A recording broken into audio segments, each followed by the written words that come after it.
పశ్చిమ గోదావరి జిల్లా పాలకొల్లు నియోజకవర్గం పరిధిలోని పేద మధ్యతరగతి వర్గాలకు చెందిన 87 మందికి వైద్య సాయంగా ముఖ్యమంత్రి సహాయ నిధి కింద 63 లక్షల చెక్కులను మంత్రి రామనాయుడు అందజేశారు. ఆయన కార్యాలయంలో ఒకే రోజున ఇంత పెద్ద మొత్తంలో అందజేయడం పట్ల సాయం పొందిన వారంతా ఆనందం వ్యక్తం చేస్తున్నారు. ఈ సందర్భంగా మంత్రి రామనాయుడు మాట్లాడుతూ, గత జగన్ ప్రభుత్వంలో ముఖ్యమంత్రి సహాయ నిధిగా వైద్య సాయం కోసం దరఖాస్తు చేసుకుంటే చెత్తబుట్లో పడేశారని, నేడు ఒక్కసారి దరఖాస్తు చేసుకుంటే మీ వద్దకు తీసుకొచ్చి అందిస్తున్నామని అన్నారు. మరి 86 మందికి 62,32,287 మంది రూపాయలు ఈరోజు ముఖ్యమంత్రి సహాయ నిధి నుంచి మీ అందరికీ కూడా చెక్కులు ఈరోజు అందజేయడం జరుగుతుంది. మరి గత 5 సంవత్సరాల పాలనలో ముఖ్యమంత్రి సహాయ నిధి చెక్కులు పేరు చెప్పి ఒక్కరికి కూడా న్యాయం చేస్తున్నటువంటి పరిస్థితి ఆ రోజు లేదు. 100 మంది అప్లై చేసుకుంటే ఒకరికో అరా ఇచ్చి చేతులు దులుపుకునేటువంటి పరిస్థితి.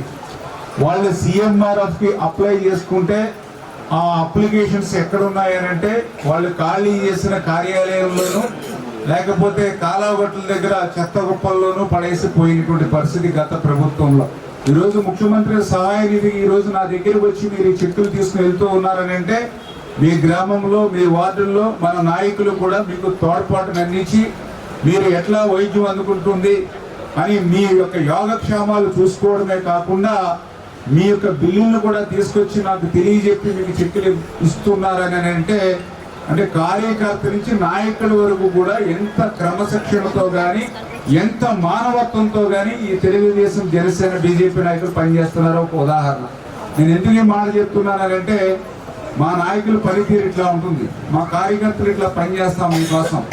గతంలో ఉన్నటువంటి పాలనలో మీరు చూసారు, అప్పుడు ఉన్నటువంటి నాయకులందరూ కూడా బిజీ దేంట్లో బిజీ, ఇటువంటి కార్యక్రమాల్లో కాదు, శాండ్లో బిజీ.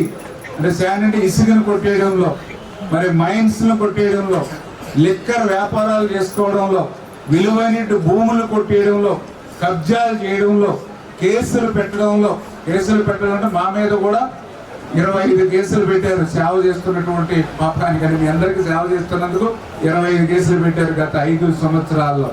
ఒక ఎమ్మెల్యేగా ఉండి ఇటువంటి ప్రభుత్వ కార్యక్రమంలో పాల్గొనడానికి వెళ్తే మరి ఆ రోజు మా మీద కూడా మరి దాడి చేసి ఆ రోజు మా మీద కూడా మొట్టు పెట్టాలనేటువంటి ప్రయత్నం కూడా మా మీద చేసినటువంటి పరిస్థితి. అంటే వాళ్ళ సమయం అంతా కూడా కేసులు, కక్షలు, వేధింపులతోటే వాళ్ళ పాలన చేసినటువంటి పరిస్థితి. కానీ ఈరోజు మీరు చూస్తూ ఉన్నారు, ఒక్కరోజేనేమో ప్రతి వారం ఇట్లా ఇస్తూ ఉన్నాం.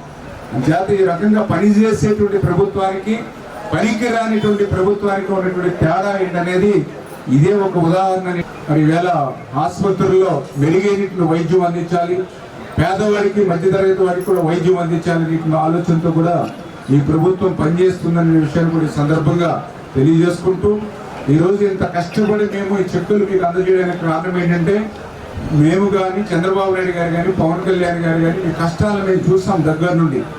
ఈవేళ మీకు అనారోగ్యానికి గురయ్యారు, ఆసుపత్రిలో చేరారు, ఆరోగ్యం కోసం అప్పు చేస్తూ బంగారం తాకట్టు పెట్టుకును, ఇల్లు తాకట్టు పెట్టుకును, వడ్డీగా తెచ్చుకుని వైద్యం చేయించుకున్నారు.